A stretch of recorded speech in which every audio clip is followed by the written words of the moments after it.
اس لیے گاڑیاں اس check post سے پہلے درختوں کے نیچے کھڑی کر دی گئیں، جہاں سے نواب بگٹی کے قلعے تک اندازاً آدھا گھنٹے تک پیدل چلنا پڑا۔ نواب بگٹی جس مقام پر تھے وہاں سے ڈیرہ بگٹی ٹاؤن تک کا سفر 1.5 سے 2 گھنٹے تک کا تھا، لیکن ایک دشوار گزار علاقے سے گزر کر بغیر روشنی کے سفر کے باعث ہمیں 9 گھنٹے سے زیادہ لگے۔ بگٹی عسکریت پسندوں کے سوا ہم سب کے لیے یہ خوفناک سفر تھا۔ جب ہم نے ڈیرہ بگٹی میں نواب بگٹی کے نئے زیر تعمیر مہمان خانے میں پہنچنے کا سکھ کا سانس لیا تو جان مور نے کہا کہ خوف کا ایسا ماحول انہوں نے پہلے کبھی نہیں دیکھا۔ جان مور نے بتایا کہ انہوں نے عراق اور افغانستان میں جنگوں کی کوریج کی، لیکن وہ وہاں اتنے خوف زدہ نہیں ہوئے جتنے کہ اس 9 گھنٹے کے دوران ڈیرہ بگٹی میں ہوئے۔ یہ پہلا موقع تھا کہ ہم نے نواب بگٹی کے گھر کو اندر سے بھی دیکھا، بالخصوص ان کے ذاتی استعمال کے کمروں کو بھی باہر سے دیکھا جو گولے لگنے کی وجہ سے متاثر ہوئے تھے۔ نواب بگٹی کا شمار بلوچستان کے زیادہ دولت مند قبائلی عمائدین میں ہوتا تھا، لیکن ان کے گھر اندر اور باہر سے ایسے نہیں لگتے تھے کہ یہ کوئی پیسے والے بڑے نواب کے ہیں۔ ان کے قلعے کے باہر مسلح جنگجوؤں کے سوا کوئی اور نہیں تھا، جبکہ ڈیرہ بگٹی اور بازار میں بھی مکمل طور پر ویران تھا۔ ہمیں وہاں مسجد بھی دکھائی گئی جو گولہ باری سے متاثر ہوئی تھی، چنانچہ وہاں نواب بگٹی کے مخالفین کے علاوہ باقی سب لوگ نکل چکے تھے، اس لیے ہماری کسی عام آدمی سے بات چیت نہیں ہو سکی۔ وہاں قلعے میں جو مسلح لوگ تھے انہوں نے ڈیرہ بگٹی کی ویرانی کی تمام تر ذمہ داری حکومت اور ایف سی پر عائد کی۔ انگریزوں کے دور میں موجودہ بلوچستان 2 حصوں ریاست کلات اور برٹش بلوچستان پر مشتمل تھا۔ برٹش بلوچستان براہ راست انگریزوں کی عملداری میں تھا، چنانچہ ڈیرہ بگٹی برٹش بلوچستان میں تھا، جس کے باعث نواب بگٹی شاہی جرگے کے ممبر ہونے کے ناطے ان قبائلی عمائدین میں شامل تھے جنہوں نے پاکستان کے حق میں ووٹ دیا۔ قوم پرست حلقوں کے مطابق قیام پاکستان سے لے کر جنرل مشرف کے اقتدار میں آنے سے قبل تک بلوچستان میں 3 فوجی آپریشن ہوئے، لیکن ان میں سے ڈیرہ بگٹی میں کوئی نہیں ہوا، کیونکہ نواب بگٹی یا ان کے قبیلے کے لوگ ان کارروائیوں کا حصہ نہیں تھے جن کو اس وقت کی حکومتوں کی جانب سے بغاوت قرار دیا جاتا رہا۔ تو پھر وہ کیا وجوہات تھی کہ مشرف کے اقتدار سنبھالنے کے بعد ڈیرہ بگٹی میں بھی حالات خراب ہوئے اور وہاں بھی گیس کی تنصیبات کو نشانہ بنانے کا سلسلہ شروع ہوا؟ مشرف حکومت کی جانب سے 3 قبائلی سرداروں نواب خیر بخش مری، نواب بگٹی اور سردار عطا اللہ مینگل کو بد امنی کے حالات کا ذمہ دار ٹھہراتے ہوئے کہا گیا کہ حکومت میگا پروجیکٹ شروع کر کے بلوچستان کو ترقی دینا چاہتی ہے، جبکہ یہ سردار ترقی کے مخالف ہیں، اس لیے وہ بد امنی پھیلا رہے ہیں تاکہ لوگ ترقی نہ کر سکیں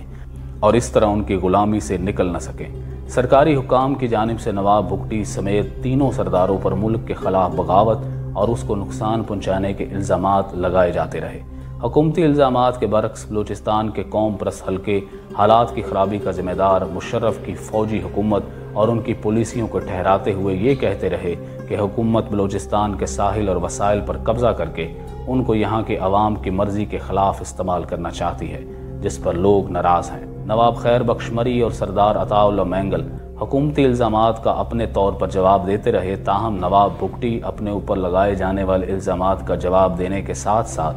پنجاب سے تعلق رکھنے والے 3 صحافیوں ایاز امیر، ارشاد احمد حقانی اور سید مشاہد حسین پر مشتمل تحقیقاتی کمیٹی کا مطالبہ کرتے رہے۔ ان کا کہنا تھا کہ یہ صحافی ان کے خلاف حکومتی الزامات کی تحقیق کریں اور اگر یہ الزامات ثابت ہو جائیں تو وہ ہر قسم کی سزا کے لیے تیار ہوں گے۔ بول نیوز کے بیورو چیف اور سینئر تجزیہ کار شہزادہ ذوالفقار کا کہنا ہے کہ معاملات بات چیت کے ذریعے حل ہو سکتے تھے، لیکن بعد قوتیں یہ نہیں چاہتی تھی، جس کی وجہ سے معاملات پوائنٹ آف نو ریٹرن تک پہنچ گئے۔ ان کا کہنا تھا کہ نواب بگٹی مذاکرات کے لیے اسلام آباد جانے کے لیے بھی تیار ہوئے اور اس مقصد کے لیے خصوصی طیارہ اسلام آباد سے ڈیرہ بگٹی بھیجا گیا، لیکن جب نواب بگٹی اس میں جانے کے لیے سوئی آئے تو کہا گیا کہ جہاز خراب ہو گیا ہے۔ انہوں نے بتایا کہ نواب بگٹی نے جہاز کے ٹھیک ہونے کا انتظار کیا، لیکن جب انہیں محسوس ہوا کہ جہاز کی خرابی ایک بہانہ ہے تو وہ واپس ڈیرہ بگٹی کے لیے روانہ ہوئے اور ان کی روانگی کے فوراً بعد جہاز سوئی سے پرواز کر کے چلا گیا۔ شہزادہ ذوالفقار کے مطابق بعد لوگ یہ سمجھتے تھے کہ نواب بگٹی کی اہمیت نہیں، وہ ادھر ادھر ہو جائیں گے اور معاملات ٹھیک ہو جائیں گے۔ جنرل مشرف تو اعلانیہ کہتے تھے کہ بلوچستان کے 72 سردار ان کے ساتھ ہیں، جبکہ صرف 3 سردار ریاست اور ترقی کے خلاف ہیں۔